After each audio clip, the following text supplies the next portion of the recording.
একসময় বাংলাদেশের অর্থনীতির প্রাণ ছিল পাট। স্বাধীনতার পর দেশের বৈদেশিক মুদ্রা আয়ের প্রায় ৯০% এসেছিল এই খাত থেকে।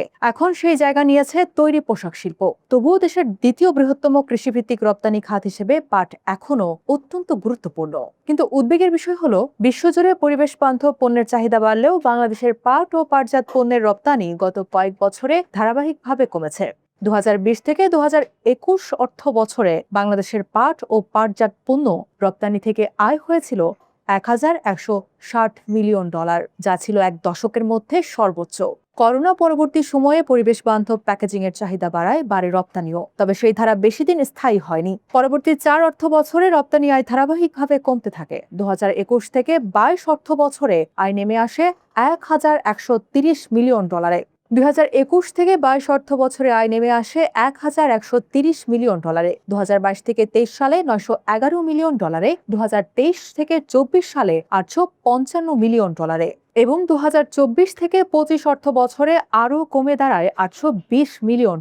অর্থাৎ ৪ বছরে খাতটি প্রায় $৩৪০ মিলিয়ন রপ্তানি আয় হারিয়েছে, যা প্রায় ২৯% পতনের সমান। তবে সদ্য সমাপ্ত ২০২৫ থেকে ২৬ অর্থ বছরে পাট ও পাটজাত পণ্যের রপ্তানি আয় বেড়ে প্রায় $৮৪০ মিলিয়ন পৌঁছেছে, যা খাতটির ধীরে ধীরে ঘুরে দাঁড়ানোর সম্ভাবনার ইঙ্গিত দিচ্ছে।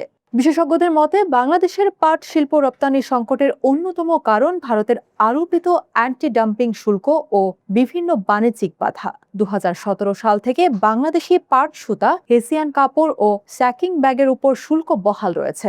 নতুন প্রস্তাবে অনেক ছোট ও মাঝারি রপ্তানিকারকের জন্য আরও বেশি শুল্ক আরোপের সুপারিশ করা হয়েছে। পাশাপাশি স্থল বন্দর দিয়ে আমদানিতে নিষেধাজ্ঞার কারণে পরিবহন ব্যয়ও বেড়েছে। তবে কিছুটা স্বস্তির খবরও আছে।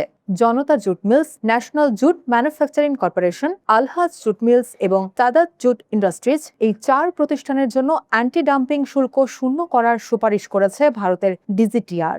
বাংলাদেশ জুট স্পিনার্স অ্যাসোসিয়েশনের সভাপতি তাপস প্রামাণিক বলেন, ভারতের শুল্ক ও অন্যান্য বাণিজ্যিক বাধা বাংলাদেশের পাট রপ্তানিতে বড় প্রতিবন্ধকতা। তিনি এসব বাধা দূর করতে সরকারের জোরালো কূটনৈতিক উদ্যোগের আহ্বান জানান। তবে সংকটের সব দায় ভারতের নয়। দেশের পাট শিল্প এখনও অনেকাংশে পুরনো প্রযুক্তির উপর নির্ভরশীল। গবেষণা, পণ্যের বৈচিত্র্য, আন্তর্জাতিক মানের পরীক্ষাগার এবং বাণিজ্য বিরোধ মোকাবিলার সক্ষমতাও সীমিত। ফলে বিশ্ববাজারে প্রতিযোগিতা কঠিন হয়ে উঠছে।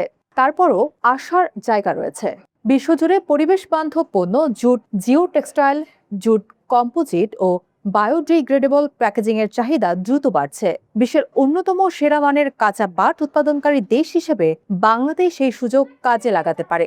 এর জন্য প্রয়োজন কার্যকর বাণিজ্য কূটনীতি, নতুন বাজার সম্প্রসারণ, শিল্পের আধুনিকায়ন এবং উচ্চমূল্য সংযোজিত পণ্য উৎপাদনে বিনিয়োগ। সঠিক নীতি ও সময়োপযোগী উদ্যোগ নেওয়া গেলে বাংলাদেশের সোনালী আঁশ আবারও বিশ্ববাজারে তার হারানো গৌরব ফিরে পেতে পারে।